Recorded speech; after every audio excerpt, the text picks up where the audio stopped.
নমস্কার, আপনারা দেখছেন মহির কলম। আইন কিন্তু সাধারণ মানুষের জন্যই। আমরা বিভিন্ন সময় আমাদের সমস্যা নিরসনে আইনের সাহায্য নিয়ে থাকি, সেটা যে কোনো সমস্যাই হোক না কেন। তার মধ্যে একটা উল্লেখযোগ্য আইন হলো পশ্চিমবঙ্গ জন পরিষেবা অধিকার আইন 2013। এই আইনটি সাধারণ মানুষের জন্য খুবই উপকারী এবং প্রয়োজনীয় একটি আইন। এমন নয় যে আপনাকে আইনজীবী হতে হবে বা আইনের ছাত্রছাত্রী হলেই আপনি এই আইনটা সম্পর্কে জানবেন বা বুঝবেন। এই আইনটি বিশেষ করে আইন নিয়ে যারা কাজকর্ম করছেন, আমি যদি বলি সেটা আইনজীবী থেকে শুরু করে আইনি সহায়ক বা আইনের ছাত্রছাত্রী, তাদেরও কিন্তু জেনে রাখা খুবই দরকার। পশ্চিমবঙ্গ সরকারের উদ্যোগে 2013 সালের 3রা অক্টোবর এই আইনটি চালু হয়। এই আইনটি অবশ্য এক কথায় বলতে গেলে সর্বসাধারণের জন্যই। আমাদের রাজ্যের মানুষের জন্য অর্থাৎ পশ্চিমবঙ্গের মানুষের জন্য জন পরিষেবা অধিকার আইন 2013, এই আইনটি কিন্তু মানুষের অধিকার পেতে বা পাইয়ে দিতে বড় একটি আইন। এখন ঘটনা হলো যে আমাদের নিত্য প্রয়োজনে বিভিন্ন রকমের সমস্যায় পড়তে হচ্ছে বা সরকারি বিভিন্ন স্কিমের সুযোগ সুবিধা কিন্তু আমাদের নিতে হয়। সেটা যদি আমি বলি যে জাতিগত শংসাপত্র বা এসসি এসটি ওবিসি সংক্রান্ত শংসাপত্র হতে পারে, অথবা রেশন কার্ডে আমার নামের বানান ভুল আছে বা আমি নতুন রেশন কার্ড করব, রেশন কার্ড পরিবর্তন করব, এক কথায় বলতে গেলে রেশন কার্ড সম্পর্কিত যাবতীয় যা যা কাজ বা আমাদের প্রয়োজন যেটুকু মনে হয়। একইভাবে জন্ম সার্টিফিকেট বা মৃত্যু সার্টিফিকেট পাবার ক্ষেত্রেও এই আইনটি সাধারণ মানুষকে খুবই সহায়তা করবে। তাছাড়াও গাড়ি যখন আমরা কেনাবেচা করছি, সেই গাড়ি রেজিস্ট্রেশন করা থেকে ড্রাইভিং লাইসেন্স সমস্ত কিছু সরকারি পরিষেবা পেতে এই পশ্চিমবঙ্গ জন পরিষেবা অধিকার আইনটি খুবই কার্যকর। এখন ঘটনা হলো কি, যে আমরা যারা সাধারণ মানুষ আছি, হয়তো আমরা একটা এসসি এসটি বা ওবিসি কার্ডের জন্য অ্যাপিল করলাম, সেটা কিন্তু মাসের পর মাস আমাদের ঘুরতে হয়, আমরা পাই না। আবার একইভাবে আমার পরিবারে একটি সন্তানের জন্ম হয়েছে, নতুন রেশন কার্ডের জন্য অ্যাপ্লিকেশন করছি, অথবা আমার রেশন কার্ডে নামের বানান ভুল আছে, কিংবা আমার পরিবারে কেউ মারা গেছে, রেশন কার্ডটি বাতিল করতে হবে, অথবা আমি এক জায়গা থেকে অন্য জায়গায় চলে গেছি, আমার রেশন কার্ডের অ্যাড্রেস বা ডিলারশিপ চেঞ্জ করতে হবে। তো আমরা যখন বিভিন্ন জায়গায় আবেদন করি, আবেদন করার পর ঠিক কতদিন পর আমার সেই পরিষেবাটি পাবো সেই বিষয়ে কিন্তু আমরা নিশ্চিত থাকি না। আমাদের রাজ্য সরকারের উদ্যোগে 2013 সালের 3রা অক্টোবর এই আইনটি চালু হয়েছিল, পশ্চিমবঙ্গ জন পরিষেবা অধিকার আইন। এক কথায় বলতে গেলে যে এই আইনটি সাধারণ মানুষের স্বার্থে এবং নিজেদের প্রয়োজনের জন্যই। সাপোজ আপনি কোনো একটা বিষয়ে আবেদন করেছেন, ধরে নিন আপনি জাতিগত শংসাপত্র অর্থাৎ এসসি হন বা এসটি হন অথবা ওবিসি হন, যাই হন না কেন, সেই সার্টিফিকেটের জন্য আপনি অ্যাপিল করেছেন এবং আপনি ঠিকঠাক পাচ্ছেন না।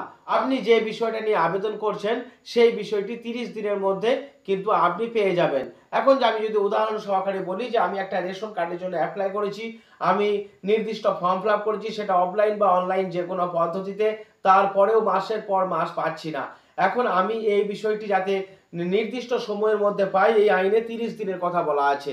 এখন ঘটনা হলো আমি আবেদন করেছি, আবেদন করার পরে যদি না পাই, তাহলে কেন পাচ্ছি না, কি কারণে আমার বাতিল হলো বা কেন আমার এই পরিষেবাটি পেতে দেরি হচ্ছে, আমি কিন্তু সংশ্লিষ্ট অফিসে গিয়ে জানতে পারি।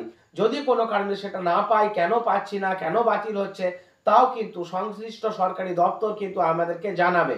এবং জানানোর পর যদি সুনির্দিষ্ট কোনো তথ্যগত কারণে অর্থাৎ একটা সরকারি পরিষেবা পেতে যে যে ডকুমেন্টসগুলি দেওয়ার দরকার, আনুষঙ্গিক নথিপত্র, সেগুলি যদি আমি ঠিকঠাক না দিয়ে থাকি, তাও কিন্তু তারা আমাকে জানাবে এবং সেকেন্ড আমি কিন্তু আবার আপিল করতে পারবো সেই আবেদনের ভিত্তিতে, যে আমি এত তারিখে অর্থাৎ 1 মাস আগে বা 30 দিন আগে আমি একটা রেশন কার্ডের জন্য অথবা আমি ওবিসি এসসি এসটি সার্টিফিকেটের জন্য অ্যাপিল করেছিলাম, সেই সার্টিফিকেটটা আমি পাইনি, কেন পাইনি তা আমাকে জানানো হোক।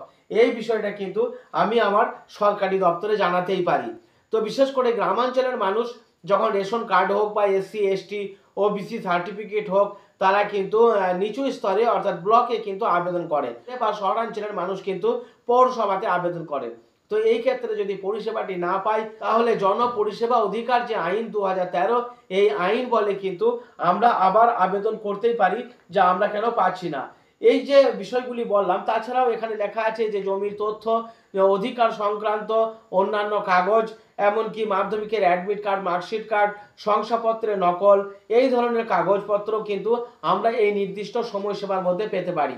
তা পশ্চিমবঙ্গ জন অধিকার আইন এই প্রসঙ্গে আমাদের পশ্চিমবঙ্গের উপভোক্তা বিষয়ক যে দপ্তরটি রয়েছে পশ্চিমবঙ্গ সরকারের, সেই দপ্তরের তরফ থেকে কিন্তু সাধারণ মানুষকে সচেতনতার স্বার্থে বেশি প্রচার করা হয়।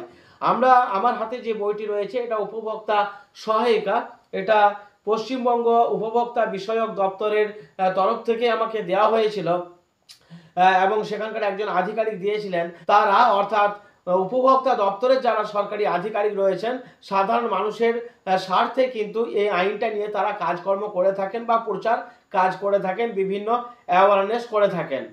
তো এই সুযোগ সুবিধাটা সাধারণ মানুষের জন্য, এবং সাধারণ মানুষ সরকারি পরিষেবা পেতে কিন্তু এই আইনের সাহায্য সহযোগিতা তারা নিতে পারেন।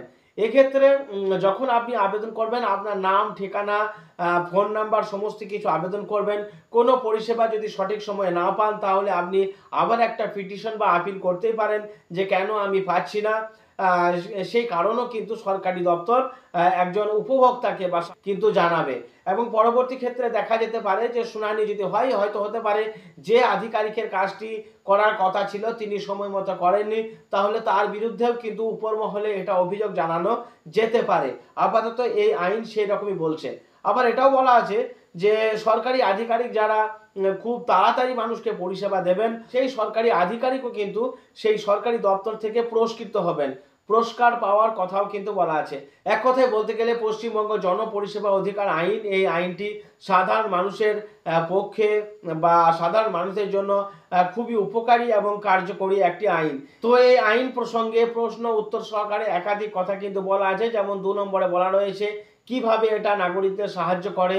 এই আইন একজন নাগরিককে প্রজ্ঞাপিত পরিষেবাগুলি নির্দিষ্ট সময়ের মধ্যে পেতে সাহায্য করবে। তো সাধারণ মানুষ যারা রয়েছেন বিভিন্ন সরকারি দপ্তরে বিভিন্ন পরিষেবা পাওয়ার জন্য অ্যাপিল করছেন, আবেদন করছেন, তারা কিন্তু পাচ্ছেন না, তারা কিন্তু এই আইনের সাহায্য নিয়ে আপনি পরিষেবাটি খুব কম সময়ের মধ্যে, মানে এখানে যেহেতু যেটা বলা আছে 30 ওয়ার্কিং ডেজ অর্থাৎ 30টি কাজের দিন, সেই সময়ের মধ্যে কিন্তু পেতে পারে বা পাবেন। আপাতত এই পশ্চিমবঙ্গ জনপরিষেবা আইন সম্পর্কে সামান্য কিছু ধারণা বা পুরো একটা ধারণাই কিন্তু আমরা দেওয়ার চেষ্টা করলাম। এই আইনের সাহায্য সহযোগিতা আপনারা নিতেই পারেন। এখানে আরও একটা প্রশ্ন যেমন বলা রয়েছে, নির্দিষ্ট সময়সীমার মধ্যে যে আধিকারিক জনগণকে পরিষেবা দেবেন তাকে পুরস্কৃত করার কি কোনো ব্যবস্থা আছে?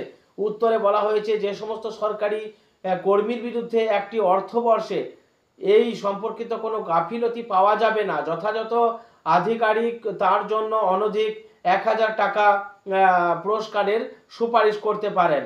এক্ষেত্রে সংশ্লিষ্ট দপ্তর বা স্বশাসিত সংস্থা ওই সুপারিশ অনুযায়ী অর্থ ওই কর্মীকে দিতে পারবে। অর্থাৎ সাধারণ মানুষ যেমন তার পরিষেবা পাবার জন্য এই আইন বলে আবেদন করবেন, ঠিক সরকারি আধিকারিকরাও নির্দিষ্ট সময়ের মধ্যে কিন্তু মানুষকে পরিষেবা দেবেন। আর যে সমস্ত অফিসাররা খুব ভালো কাজ করছেন, মানুষকে ঠিকভাবে পরিষেবা দিচ্ছেন, তারাও কিন্তু পুরস্কৃত হবেন সেই দপ্তরের তরফ থেকেই। তো পশ্চিমবঙ্গ জনপরিষেবা আইন এই প্রসঙ্গে সামান্য একটা আলোচনা করলাম। এই আইনটা সাধারণ মানুষের স্বার্থে সুবিধার্থে এবং এটা সকলের কাজে লাগবে। আপনি পুরো ভিডিওটি দেখুন এবং এই আইন সম্পর্কে কিছুটা হলেও একটু ধারণা অর্জন করুন, আর অন্যান্যদের জানিয়ে দিতে ভিডিওটি শেয়ার করবেন। সংক্ষিপ্ত এই আলোচনাটি করা হলো। আশা করি এই ভিডিওটি সকলের উপকারে আসবে। সকলের কাছে অনুরোধ করছি ভিডিওটি শেয়ার করবেন। ভালো থাকুন সবাই, নমস্কার।